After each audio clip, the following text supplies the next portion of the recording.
ni amasengesho y'ibihimbano ariko atajya agira icyo ahindura ku buzima bw'uyasenga. Ayo niyo tugira ngo tubabwire muri uyu mwanya, ngo mwirinde kuyasenga, n'uwayasengaga yareke amenye ngo ayo masengesho ni ay'ibihimbano. Nk'abo njya numva bavuga ngo Imana ishaka kutazagwa, ngo ishaka amasezerano guhita azasohoza, ngo ikayagufatisha, ngo yamara kuyagufatisha ngo ubwo ngubwo ngo ikabira kuziritse ngo ntuzagwe. Tugeze ku rwego abantu dufata Imana nk'Imana ifata amasezerano ari siyasa ikayaha abantu ngo ikundi iyabafatishe batazarimbuka. Imbaraga z'Imana zo kurinda abayo zabaye nshya ku buryo yabarindisha ikinyoma. Yesu niba avuze ngo musabe muzahabwa, nuko azi neza ko wujuje ibisabwa by'umuntu wemerewe gusaba, nuko azi ko ugomba guhabwa. Mushake muzabona, nuko azi neza ko mu gihe wajya gushaka wujuje ibisabwa byo gushaka wabona. Nubwo Yesu yavuze ngo musabe muzahabwa, ariko murasaba ntimuhabwe.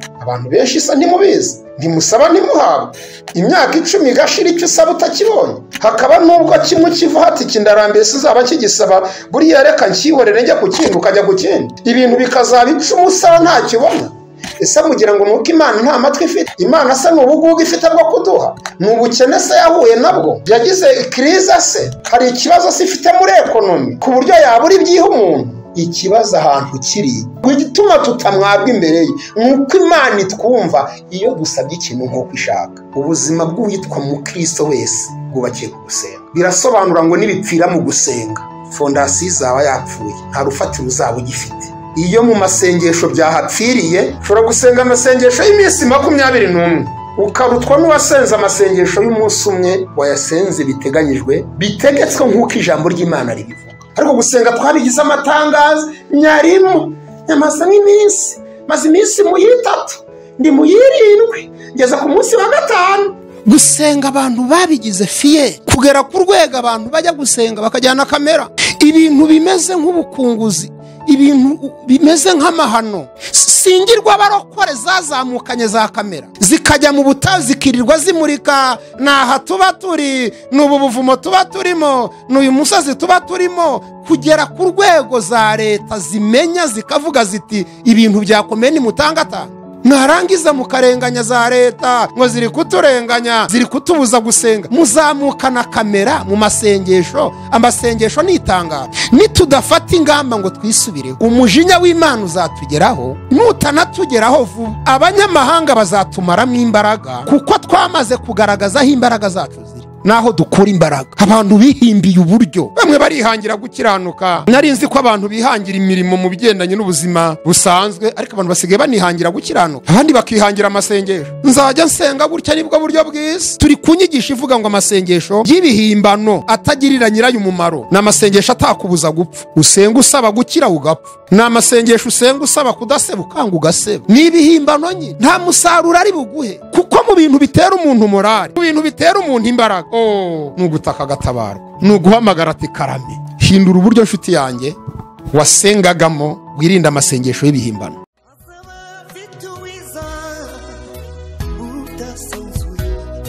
Azaba afite ingororano yo guhema buri wese, guhana n'imirimo yakoreye hano ku isi. Nawe nshuti yanjye aza kwambika ikamba. Ndabasuhuje, mugire umugisha w'Imana, amahoro ya Kristo nabane namwe. Nzi neza ko Imana ikomeje kubarinda. Muduteze amatwi kuko muriho, kuko utariho ntabwo aduteze amatwi, utariho ntabwo ari kutwumva. Kuba muduteze amatwi, kuba muri kumva n'ikimenyetso cy'uko muriho, muri bazima kandi ubuzima bukomeje. Ariko niba mubyizeye mwifitiye icyizere, kuko hari igihe umuntu aba atifitiye icyizere, uvuga ati ndiho ntariho, ahari sindi buramuke. Ariko Imana ishaka ko tugomba kujya twigirira icyizere, kugira icyizere, ukumva ko kuba uriho utabayeho ku bwawe, uzanabaho ku bw'Imana ko n'undi nikubeshejeho, ukumva ko nunapfa uzapfa kubera Imana. Ndabasuhuje rero, nitwa Misago Alfred, ndi umwigisha w'ubutumwa bwiza. Ni ijambo ry'Imana, ni Bibiliya Imana igenda iduhishuriramo. Ijambo ry'Imana ikaduha kumenya. Hari amagambo Kristo yigeze yabwira abigishwa be, cyangwa birivuga ivuga ngo nuko abahumekeraho umwuka ngo basobanukirwe n'ibyanditswe. Kristo rero niwe waduhumekeyeho umwuka we kugira ngo tubashe gusobanukirwa n'ibyanditswe, kandi iyo tumaze gusobanukirwa nabyo ntabwo tubyihererana. Ijambo ry'Imana riravuga ngo icyo twahawe kumenya natwe tugomba kukimenyesha n'abandi. Mbahaye rero ikaze mu ijambo ry'Imana muri uyu mwanya. Muranyemerera dusenga Imana, nitumara gusenga Imana turakomeza tubagezaho ubutumwa Imana iduhaye muri uyu mwanya kugira ngo tubagezeho. Reka dusenga Imana. Mana, turagushimiye, ijambo ryawe ni rizima kandi ni ukuri, ntabwo rihinduka kandi ni iryera, rihora n'imbaraga kandi rihora ari umucyo umurikira abari mu mwijima, rihora ari itabaza rimurika. Ijambo ryawe rihora ari indorerwamo umuntu yireberamo akimenya, kireka udafite amaso mazima niwe wireberamo agakomeza kugendana umwanda kandi yarebeye mu ndorerwamo. Ariko muri uyu mwanya reka riduhindukire indorerwamo, uryireberamo wese yimenye, namara kwimenya afata umwanzuro ugendanye n'uko araba yimenye, abimenyeshejwe n'umwuka wera binyuze mu ijambo ryawe. Icyoro n'ikibi cyawe mu izina rya Kristo Yesu, amen. Inshuti zanjye, reka dusome ijambo ry'Imana tubaganirize. Matayo igice cya 7 umurongo wa 7 n'uwa 8, amagambo yavuzwe n'umwami wacu Yesu Kristo. Matayo 7 umurongo wa 7 n'uwa 8, amagambo abantu benshi bazi bakunze kuyavuga no mu mutwe. Haragira hati: musabe muzahabwa, mushake muzabona, mukomange ku rugi muzakingurirwa, kuko umuntu wese usaba ahabwa, ushatse abona, n'ukomanga akingurirwa. Uyu ni Yesu. Tujya kwa Yakobo igice cya 4 umurongo wa 3. Yakobo we yavuze iki? Ese nawe yavuze amagambo yerekeranye na Yesu yavuze? Yakobo 4 umurongo wa 3, murasaba ntimuhabwe kuko musaba nabi, mushaka kubyayisha irari ryanyu ribe. Reka dusubikire mu Bakolosayi igice cyaho cya 2:23. Abakolosayi 22 umurongo wa igice cya 2 mu mbabarire ku murongo wa 23. Ni koko ibyo bisa naho ari iby'ubwenge, kugira ngo abantu bihimbire uburyo bwo gusenga, bigire nk'abicisha bugufi, bigwa mu iby'umubiri, nyamara nta mumaro bigira na hato wo kurwanya irari ry'umubiri. Nibi byanditswe tugiye kwifashisha tuganira ijambo ry'Imana. Bana b'Imana, inshuti zacu, abadukurikiye muri uyu mwanya, hari ikintu ngira ngo mbasabe. Mu mabwiriza yo kumva ijambo ry'Imana, ubasha kuryumva kugera ku rwego ryanakubaga, ryanagucumita. Kuko mu mbaraga ijambo ry'Imana rigira, Bibiliya ivuga ko ijambo ry'Imana ari inkota. Mu Baheburayo 4:12, Bibiliya ivuga ko ijambo ry'Imana ari inkota y'amugi abiri, ndetse ikeba yinjira igahinguranya igatandukanya umubiri amagufa. Reka tuhasome mwumve uko havuga. Abaheburayo 4:12, kuko ijambo ry'Imana ari rizima, rifite imbaraga kandi rikagira ubugi buruta ubw'inkota zose, rigahinguranya ndetse kugeza ubwo rigabanya ubugingo n'umwuka, rikagabanya ingingo n'umusokoro, kandi rigakabangukira kugenzura iby'umutima wibwira ukagambirira. Iri ni ijambo ry'Imana. Ndabasaba niwumva ijambo ry'Imana, yaba uyu munsi ndetse n'undi munsi, uzumva ijambo ry'Imana rizima ukumva riragucumisa, ujye utaka. Nta kindi kiba gitumye rigucumita ukabyumva, riba rigira ngo utake utabarwa. Niko byagenze ku munsi wa Pentekote. Intumwa zabwirije ubutumwa bwiza.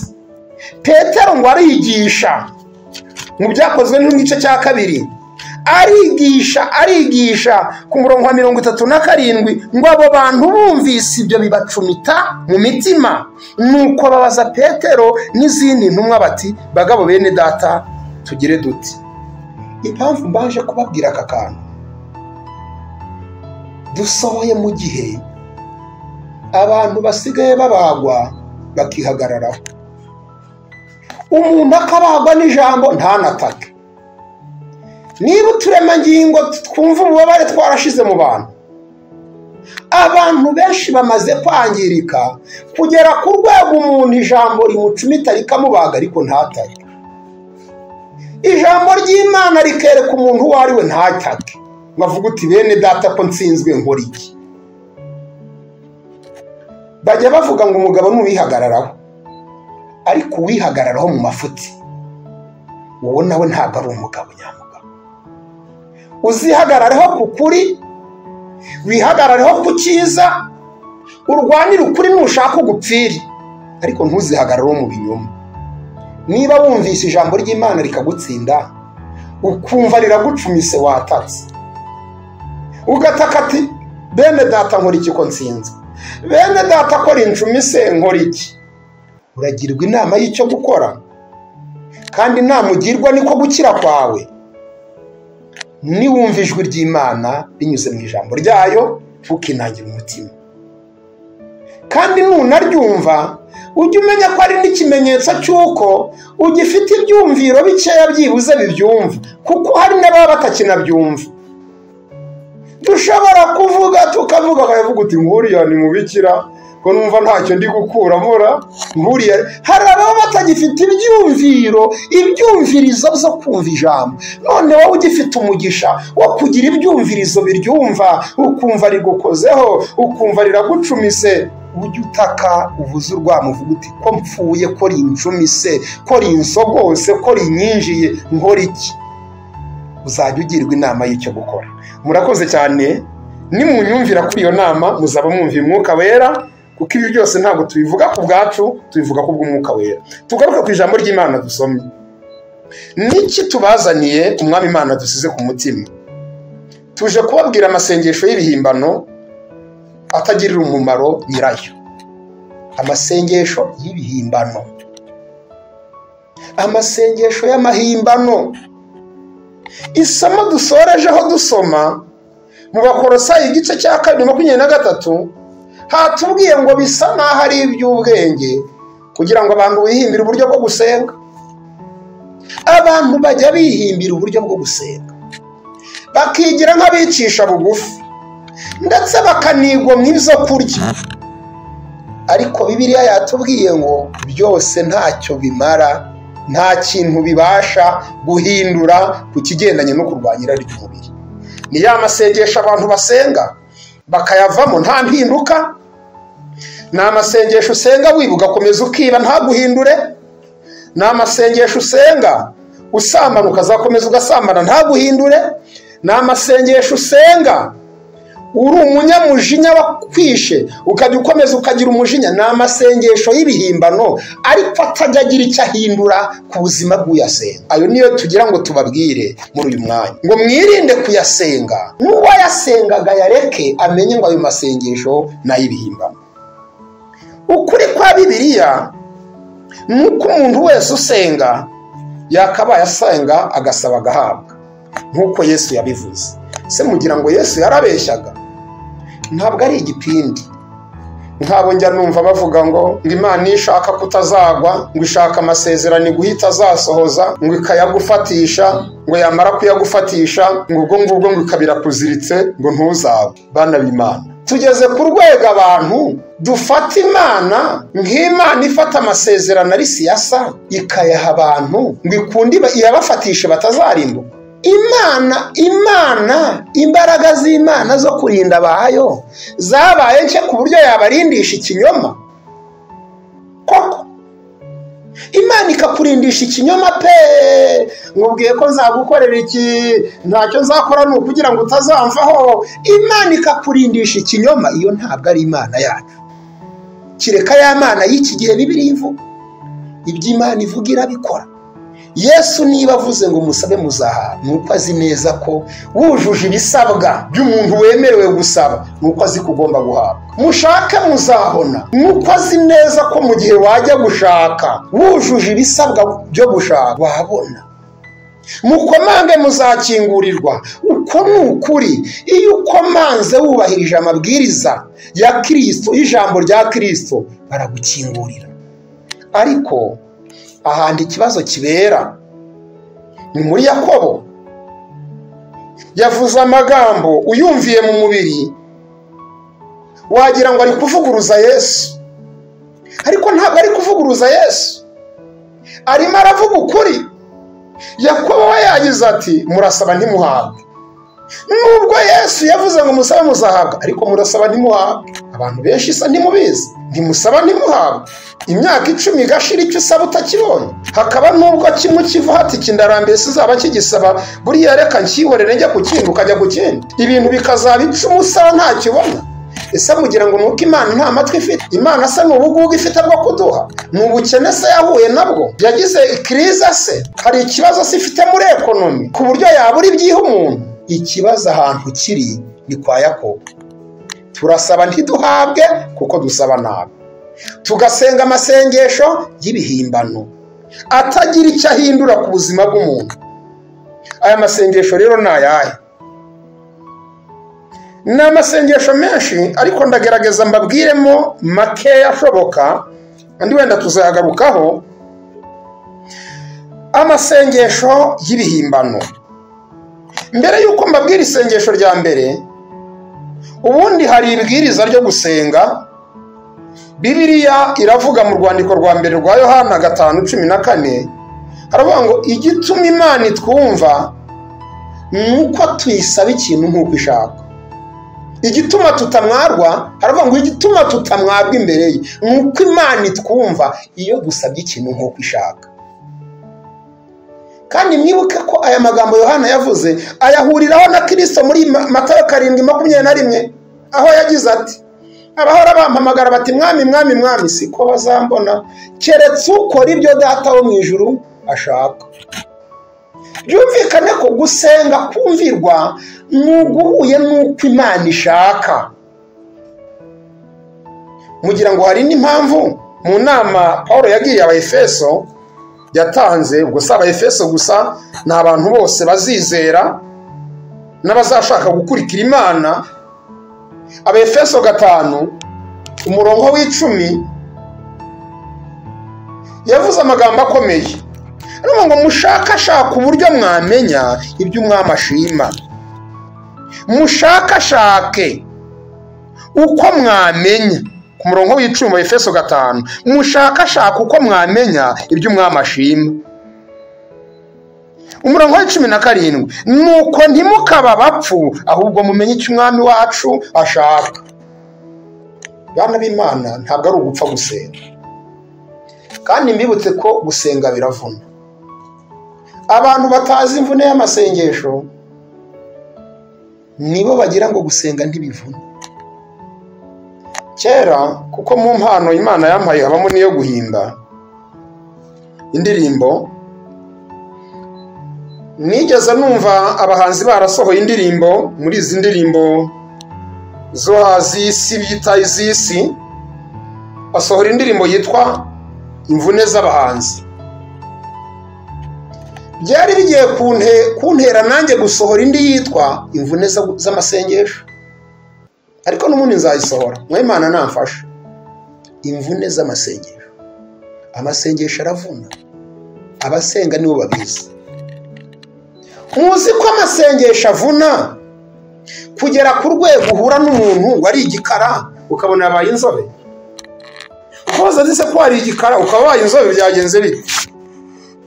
Yaba kugiriye impuhwe akakubwiza ukora aho gwiraterega nyamazemo iminsi. Naho yaragiye aramukubita kugera ku rwego isuri hinduka. muzi ko amasengesho avuna kugera ku rwego umuntu w'umugabo agenda yimura intoboro y'umukandara. Iyo umusentire iyi dukenyeze ukajya ugenda uyimura ukenda gufungira hano inyuma kubera imvune y'amasengesho. Amasengesho aravuna hahandi umuntu watwaraga ijerekani ya litiro 20 z'amazi mushobora guhura mugasanga atwaye akajerekani ka litiro 5 kubera imvune z'iki z'amasengesho. Kuko gusenga ni ukubabaza umubiri. Paul yavuze ngo ni ukubabaza umubiri ukawukoza uburetwa, ni ukwiyanga, ni ukwanga umubiri, uw'inyuma agasaza uw'imbere akaba mushya, uw'inyuma akananuka uw'imbere akabyibuha. Umuntu aramutse avunitse agasubizwa akumvirwa agahabwa ntacyo bitwaye pe, ntacyo bitwaye n'ukuri. Ko hari n'ibindi se byinshi muri ubu buzima bituvuna nta n'undi mumaro ukomeye bitari nta n'iby'ubugingo birimo. Uvunwe n'amasengesho ukabona ibyo ukeneye nta kibazo. Ingorane rero zirihe ni ugusenga umuntu akavunika bigezaho akagira iyo mvune mbabwiye kuri urwo rwego mbabwiye, ariko waza kugenzura ugasanga yavumwe n'ubusa. Turaje tubibereke, ugasanga yavumwe n'ubusa, yavunitse yababaye, ariko wajya kureba reziliti ivuyemo ugasanga yaruhiye ubusa. Nicyo kibabaje. Amasengesho y'ibihimbano atagirira nyirayo umumaro. Kandi mbibutse ko ubuzima bw'uwitwa mukristo wese bwubakiye ku gusenga. Birasobanura ngo nibipfira mu gusenga fondasiyo izaba yapfuye, nta rufatiro uzaba ugifite. Iyo mu masengesho byahapfiriye mu ntwaro z'umwuka, intwaro z'Imana, ijambo ry'Imana rivuga ngo dutware mu Befeso 6 umurongo w'18, intwaro bakorotije ni intwaro ivuga ngo ibisigaye musengesha umwuka iteka. Watwara intwaro ukazitwara ariko ugasigarana kujya usengesha umwuka iteka mu buryo bwose bwo gusenga.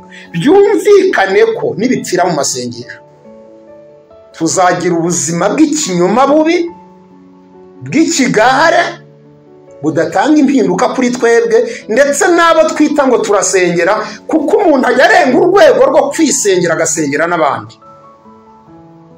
Amasengesho y'ibihimbano, isengesho rya mbere cyangwa ikintu cya mbere gitera isengesho guhinduka igihimbano ni ugusenga udafite kwizera, gusenga utizeye, gusenga utizeye.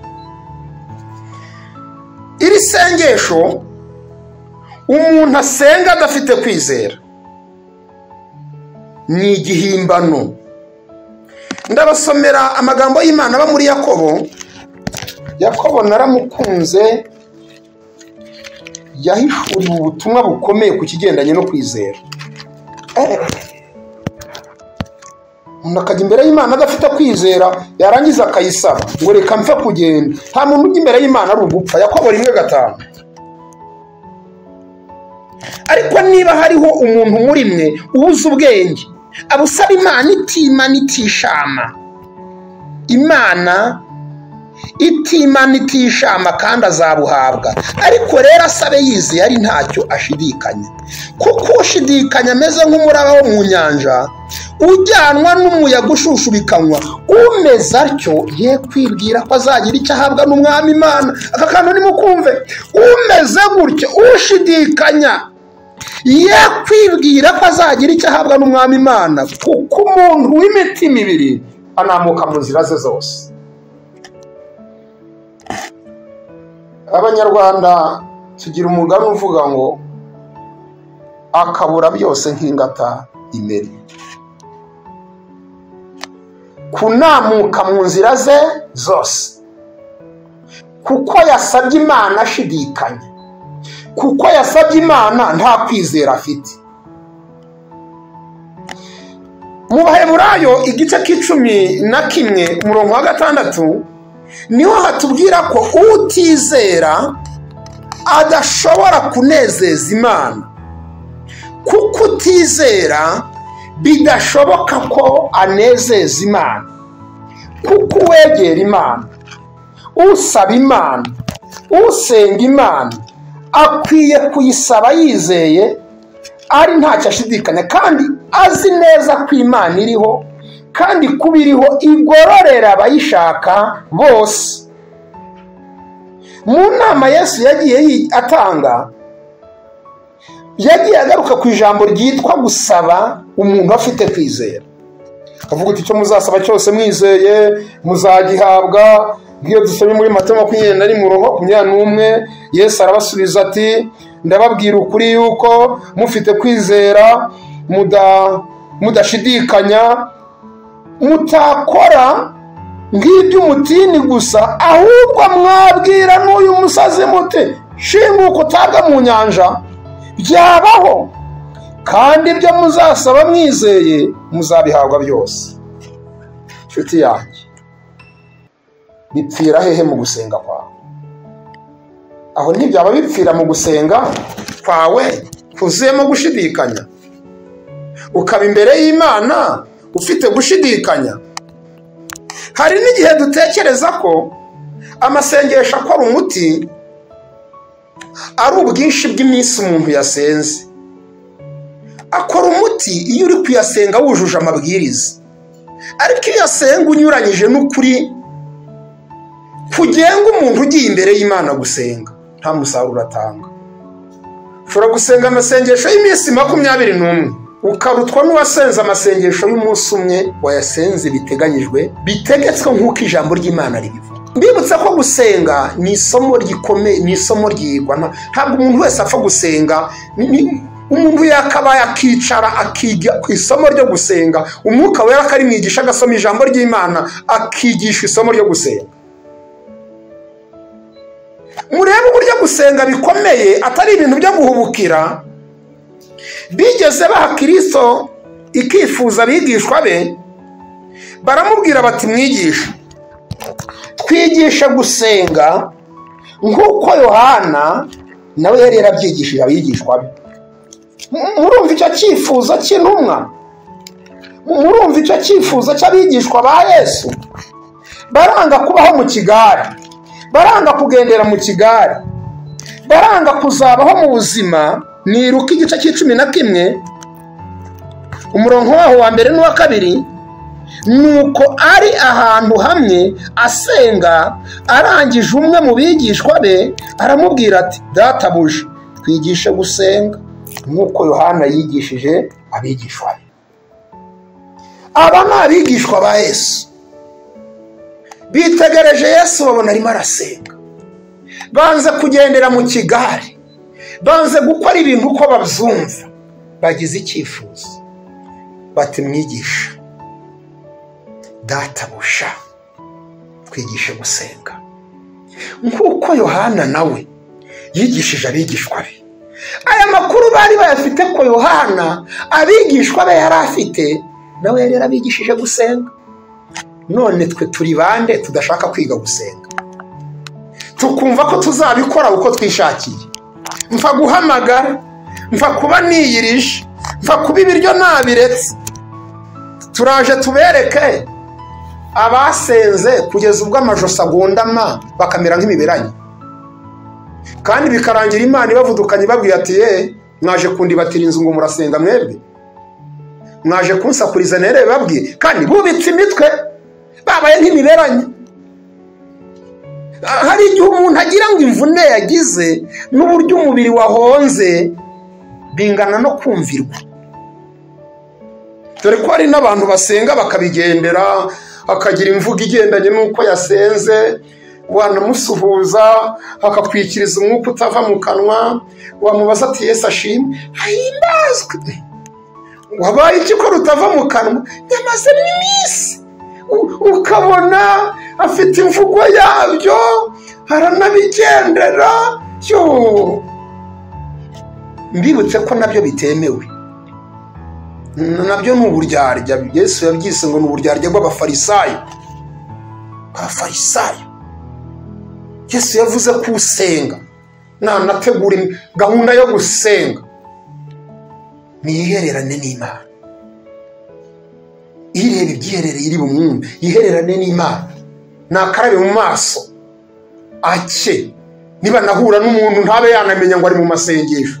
Ariko gusenga twabigize amatangazo, nyarimo nyamaze nk'iminsi, maze iminsi mu 3, ndi mu 7, ngeze ku munsi wa 5. Gusenga abantu babigize fiye, kugera ku rwego abantu bajya gusenga bakajyana kamera, ibintu bimeze nk'ubukunguzi, ibintu bimeze nk'amahano, bakajyana kamera mu butayu, kugera ku rwego abatazi ibyacu babimenye. Ni iki gitumye ubutayu bwinshi leta z'isi zabufunze? Singirwa abarokore zazamukanye za kamera zikajya mu butayu zikirirwa zimurika, naha tuba turi, n'ubu buvumo tuba turimo, n'uyu musozi tuba turimo, kugera ku rwego za leta zimenya zikavuga ziti ibintu byakomeye ni mutangatanga. Mwarangiza mukarenganya za leta ngo ziri kuturenganya, ziri kutubuza gusenga, muzamukana kamera mu masengesho. Amasengesho ni itangazo, ugiye gusenga ni amatangazo. Abantu kumenya ko wasenze ni iyihe nyungu bifite? Imana niyo turi gusaba, niyikuzi niyimenya ko wasenze. Yesu yaravuze ngo usenga wihere, nunasohoka karaba mu maso ntagire nuza kubimenya. Kuki dushaka ko igikorwa dukoze isi yose ikimenya, ngo bamenye ko nasenze, ko ndi umuntu udasanzwe nagiye gusengera mu butayu runaka, mu rusesamanza, mu buvumo bw'irunaka? Nitutisubiraho ngo dufate ingamba zo kwisubiraho, ndagira mbabwire ko bizatubera bibi. Nitudafata ingamba ngo twisubireho, umujinya w'Imana uzatugeraho, nutanatugeraho vuba abanyamahanga bazatumaramo imbaraga, kuko twamaze kugaragaza aho imbaraga zacu ziri naho dukura imbaraga. Uzi ko umuntu yamaze kumenya aho uhahira ashobora kuhazimya ntiwongere kuhahira. Umuntu yamaze kumenya aho uhahira yahazimya, yamaze kumenya isoko uvomeramo yayitoba, yayisukamo icyondo, yayangiza. Mu gihe cyose ibyubamo yaba atabyumva yayangiza. None turi gufata ibihe byo gusenga tukabigira amatangazo, ibihimbano. Abantu bihimbiye uburyo. Kuki turi guhimba ibintu? Bamwe barihangira gukiranuka. Nari nzi ko abantu bihangira imirimo mu bigendanye n'ubuzima busanzwe, ariko abantu basigaye banihangira gukiranuka. Abandi bakihangira amasengesho. Nzajya nsenga gutya nibyo byiza, nzajya nsenga gutya nibwo buryo bwiza, nzajya nkiranuka gutya nibwo buryo bwiza bumbereye. Ubu kubereye buhabanye n'ubwo Bibiliya ivuga ni ikinyoma. Ubu gushimishije buhabanye n'icyo Bibiliya ivuga ni ikinyoma. Icyo Bibiliya ivuga nicyo kuri, icyo Imana yavuze nicyo kuri, nigishaka kigusharirire kizabizarangira kikuryoheye kuko cyavuzwe n'Imana. Ariko nutangira uryoherwa n'ibitekerezo byawe, n'imyumvire yawe, n'ibihimbano by'isi, bizatangira bikuryohera, bizasoza bigusharirira. Uzasharirirwa, uzasharirirwa. Amasengesho y'ibihimbano icyambere agizwe no kutizera. Bibiliya iratubwiye ngo utizera ntibishoboka ko yanezeza Imana. Uwegera Imana akwiye kuyegera azi kwiriho, ayizeye, kandi azi neza ko Imana igororera abayishaka. Kanya ku gihimbano cya kabiri, ikosa rya kabiri cyangwa se ikosa rikomeye rya kabiri abantu bakora mu gusenga bigatuma amasengesho yabo ahinduka ibihimbano, n'ugusaba twizirikana ubwacu gusa, twizirikana ubwacu gusa. Hari amagambo yavuzwe n'umwami wacu Yesu Kristo muri Matayo karindwi igice k'11 igice cya karindwi umurongo w'11 aya ni amagambo Yesu yavuze ku bigendanye n'amahame yo gusenga. Matayo 7 mwumvise ko muri Matayo 7 umurongo wa 7 aho twahereye dusoma yavuze ngo dusabe tuzahabwa. Noneho nimureka tugere kuri 11 mwumve icyo yavuze. Mwumve noneho mutagira ngo we ntiyavuze nka Yakobo, nawe yavuze nk'uko Yakobo yavuze, nawe hari ibwiriza yavuze. Matayo 7:11 na 12 ko muri babi kandi mukaba muzi gusaba abana banyu ibyiza, none se wo mu ijuru ntazabarushaho kubaho ibyiza ababimusabye? Kuko nuko ibyo mushaka ko abantu babagirira byose muba ariko mubagirira namwe, kuko ariyo mategeko n'ibyahanuwe. Abantu benshi bafite kwikunda muri bo. Urasaba Imana iterambere wowe utifuriza abandi iterambere. Ni gute umuntu ishyari ryaba ryaramwishe?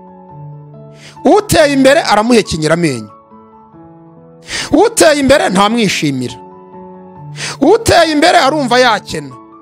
Warangiza ukajya gusenga ngo Imana iguhe iterambere. Imana iraguha iterambere utanishimira iry'abandi.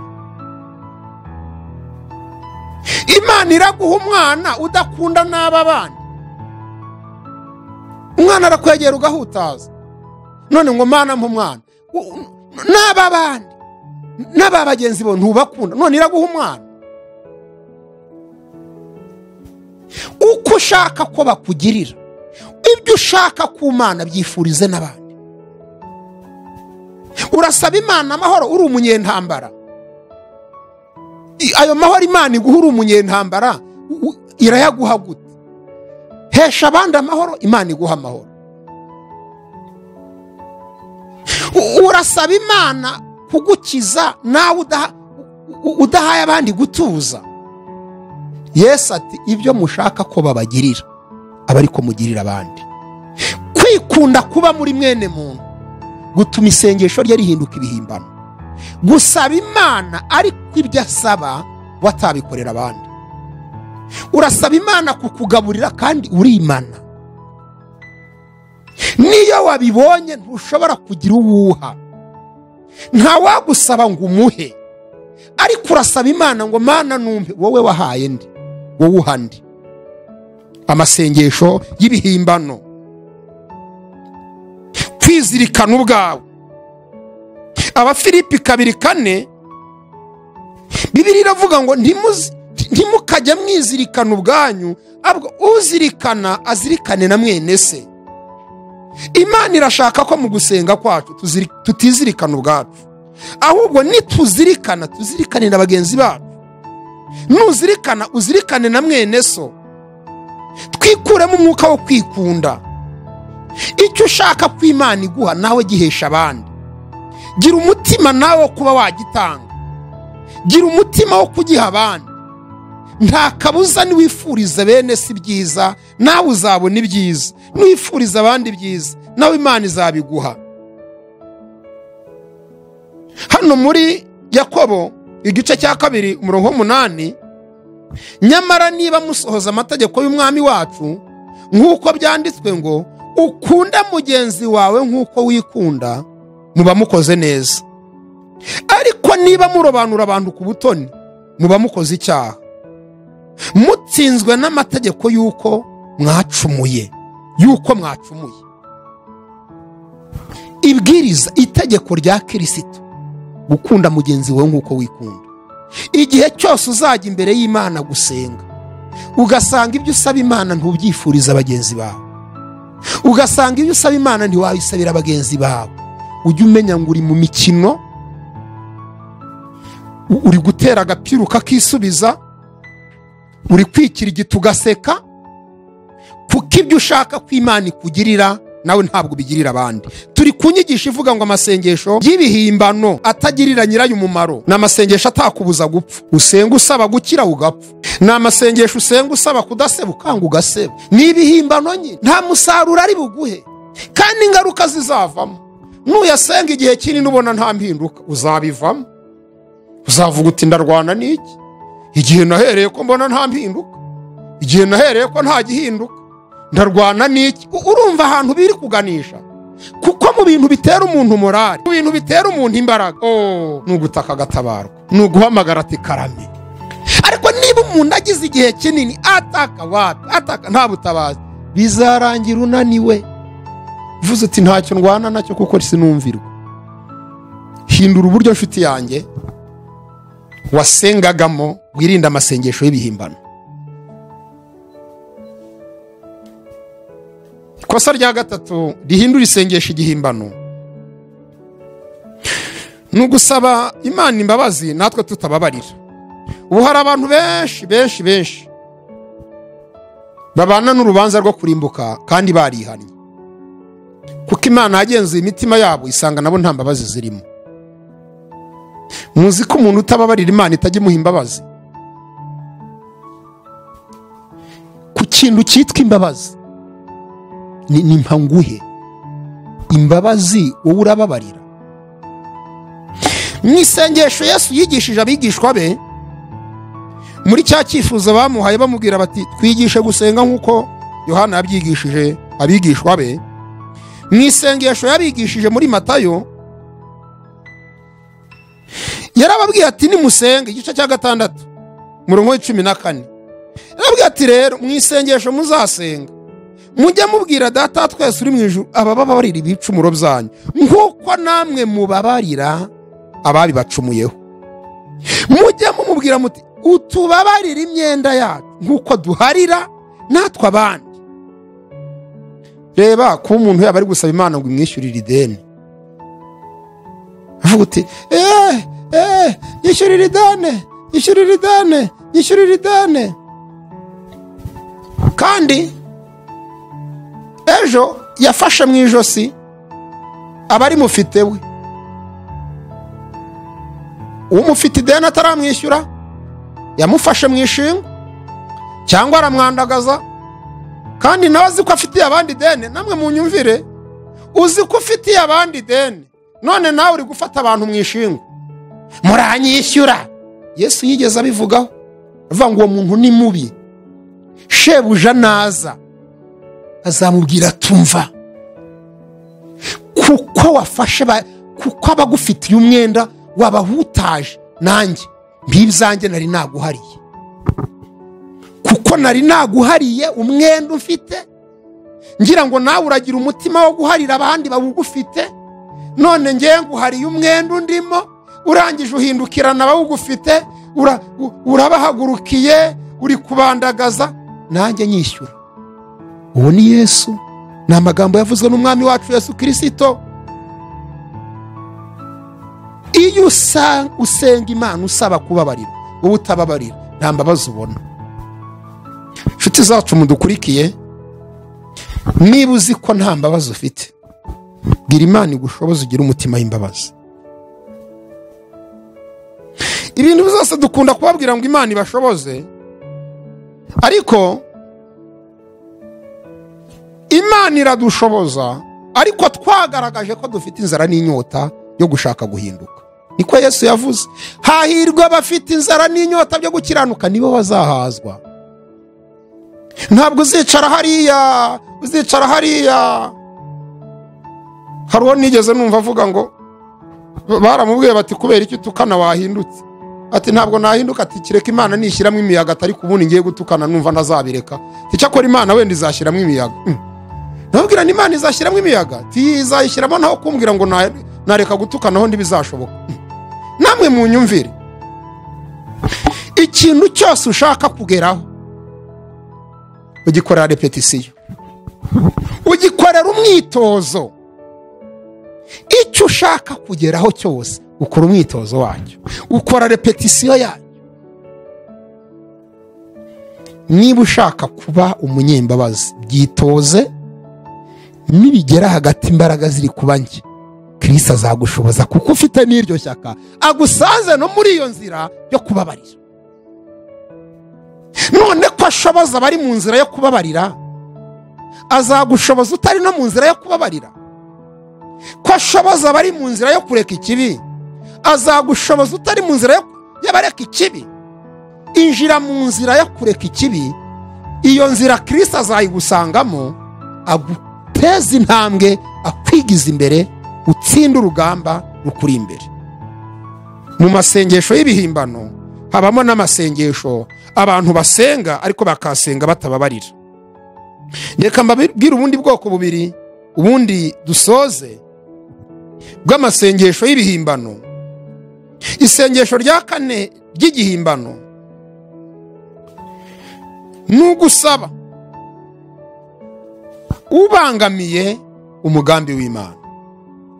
N'amasengesho yose dusenga tubangamira umugambi w'Imana. Iri ryo rirakomeye ndarivugaho gakeya, wenda ikindi gihe nzongera narigarukeho. Gusenga tubangamira umugambi w'Imana. Hari ibintu Imana yagambiriye kandi biri mu nyungu zayo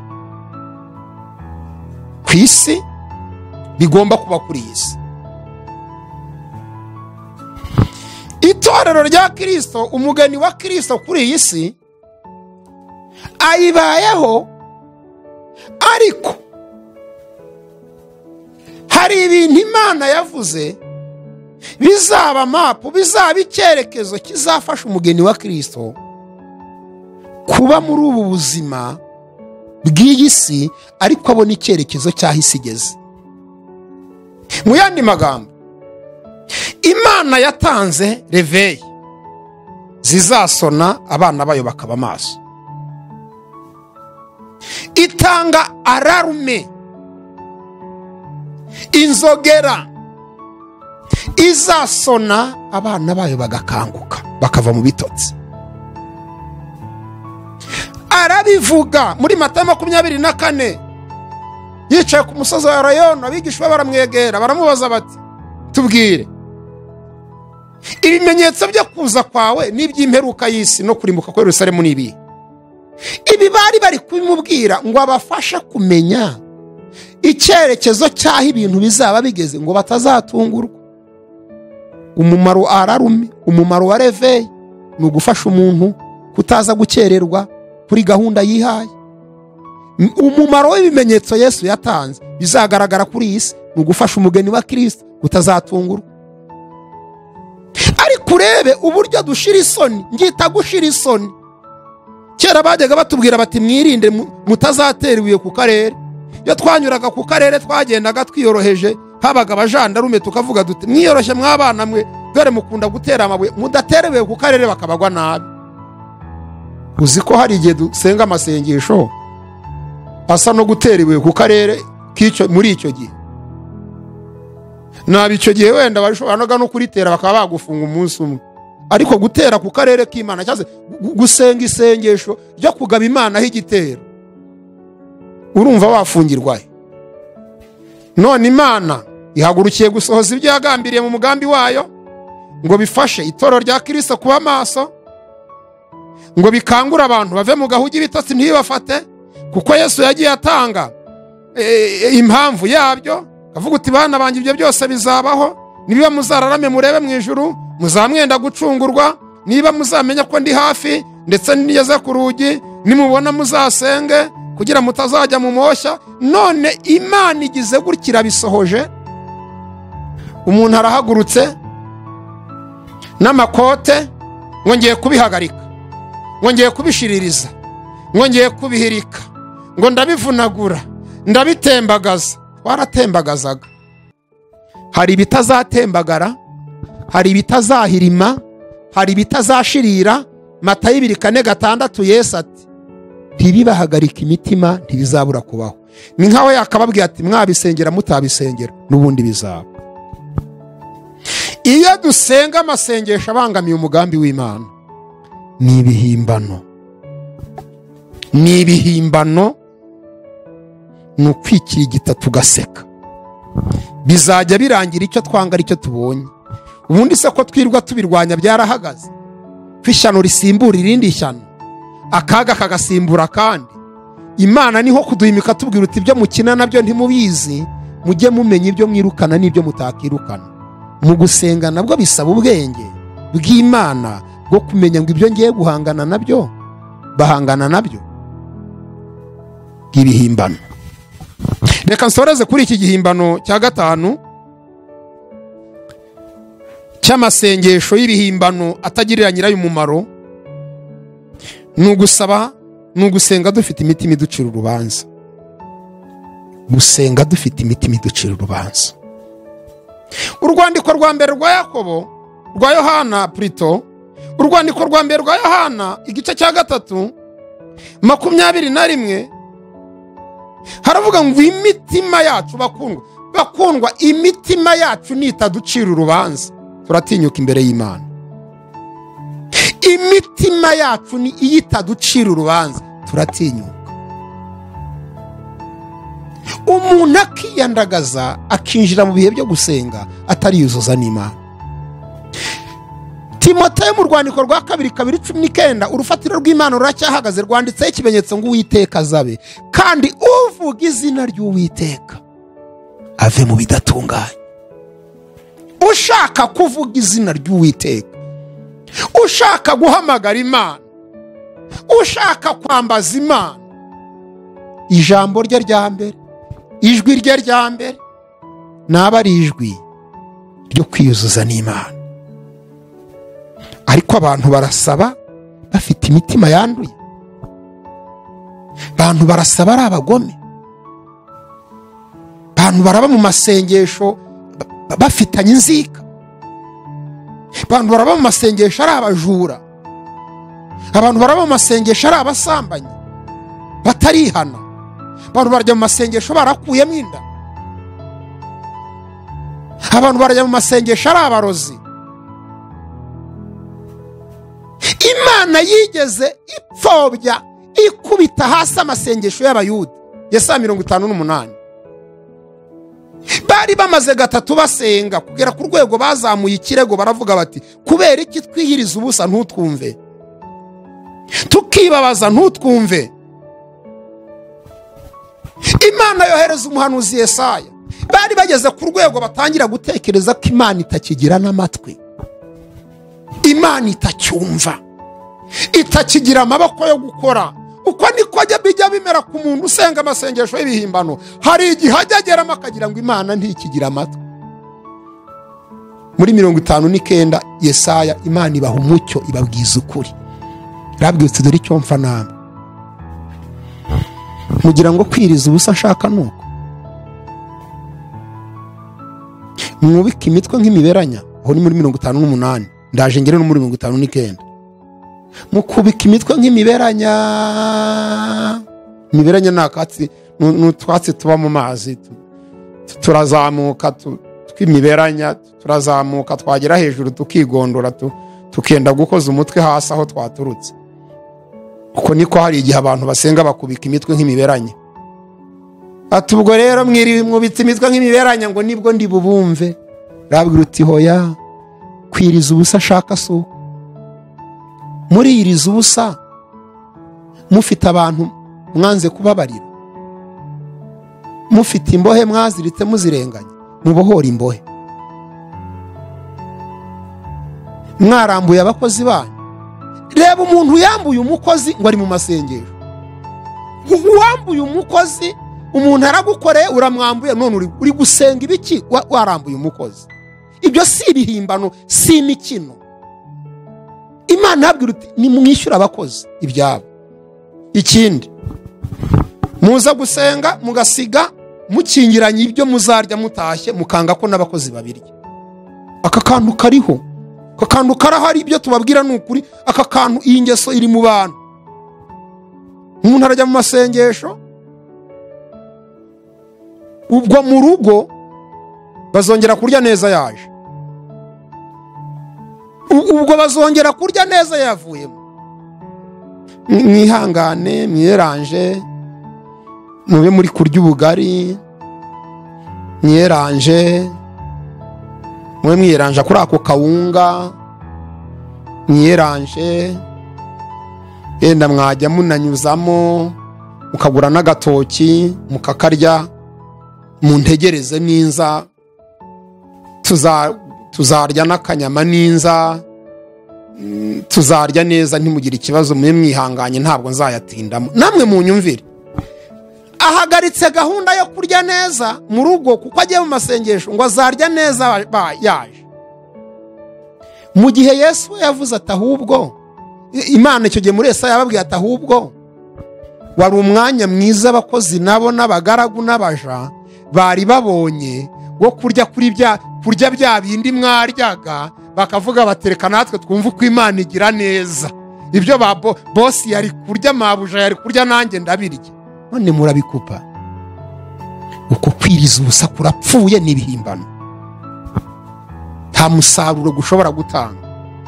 Muri 59 niho Imana yabwiti ngo none mutangiye no kujya muvuga ngo amatwi yanjye ngo ntiyumva, ngo ukuboko kwanjye kwareze, ngo singishoboye gukora. Yabwira uti no, ntimuntekereza nk'Imana itumva, kuko njye utanga amatwi ndumva, njye utanga amaboko ndakora, ukuboko kwanjye ndikwaheze ngo nanirwe gukora ndacyakora. Ahubwo gukiranirwa kwanyu, gusenga mukiranirwa, niko kwatumye mbima amatwi nkanga kubumva, sinongere no kugira icyo nkora. Kuko abantu basenganye Imana imitima ibacira urubanza. Turasabwa gusenga Imana dufite imitima mizima, imitima itaducira urubanza.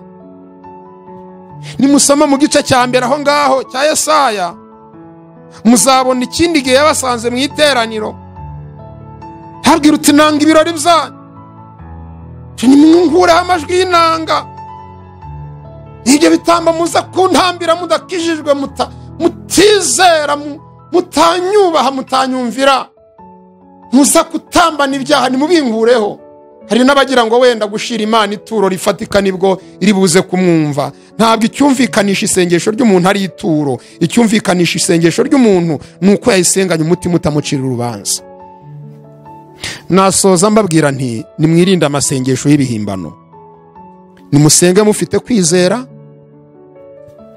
nimusenge ibyo mwifuza ko Imana ibaha namwe mwabiha abandi, nimusabe imbabazi namwe muzi ko muzitanga, ko mubabarira. Nimusenge Imana mutabangamira umugambi wayo ku bintu muzi neza ko yavuze kandi bigomba kuba, ntimukabihutaze ko umuntu ntimuzabishobora. Nimusenge Imana imitima itabacira urubanza. Icyo nicyo mbifuriza, ni uguhindura uburyo. Iyo wumvishe ijambo ry'Imana ukumva wari uri mu nzira itariyo, uhindura uburyo ukajya mu nzira nyayo. Munyemerere mbasengera Imana kugira ngo ibashoboze, ijambo ryayo rigira aho ribakura, rigire naho ribageza. Iyi mbuto ibibwe muri mwe yera imbuto nyinshi muri mwebwe, kandi itanga umusaruro ku buzima bwanyu. Mana nziza, wongeye kutwibutsa ko hariho amasengesho y'ibihimbano atagirira nyirayo umumaro. Amasengesho Yakobo yagarutseho aravuga ngo murasaba ntimuhabwe kuko musaba nabi. Dusaba tutizeye, tugasaba tutababarira, tugasaba twuzuye inzangano, tugasenga twuzuye ububi, tugasenga twuzuye amashyari. Ibyo byose bigahindura amasengesho yacu guhinduka ibihimbano. Nyamara twari twigize nk'abicisha bugufi n'ibyo kurya twabyigomwe, ariko tukava mu masengesho nta mpinduka, nta musaruro, nta busubijwe, nta n'uhindutse. Babarira umuntu wese uri mu rujijo rwo kugendera mu kigare, aho yumvise inkoko zibitse ati ngiyeyo, aho basakurije ati ndayirirwamo, irunaka ati naho ndajyayo, ariko bikazarangira yumiye ku gasi, nta musaruro abonye. Wigisha abantu uburyo bwo gusenga nk'uko wabyigishije abigishwa bawe. Urakoze, icyubahiro n'ikibi cyawe, mu izina rya Kristo Yesu, amen. Ndabashimiye rero, ni Misago wa Ruferedi mwari muri kumwe muri uyu mwanya w'ijambo ry'Imana. Ukeneye kugira icyo dusobanuza, waduhamagara cyangwa ukatwandikira kuri iyi nimero iba no kuri WhatsApp, ni 07 84 52 47. Yuri hanze y'u Rwanda ubanza akamenyetso ko guteranya 250 ugakomeza 7 8 52 47. Imana nibaho umugisha, mukomeze mufashwe n'ubutumwa bwiza n'ijambo ry'Imana mwumvira kuri Ayaroni TV. Umwami w'amahoro abishimire, amahoro y'Imana nabane namwe. Shalom.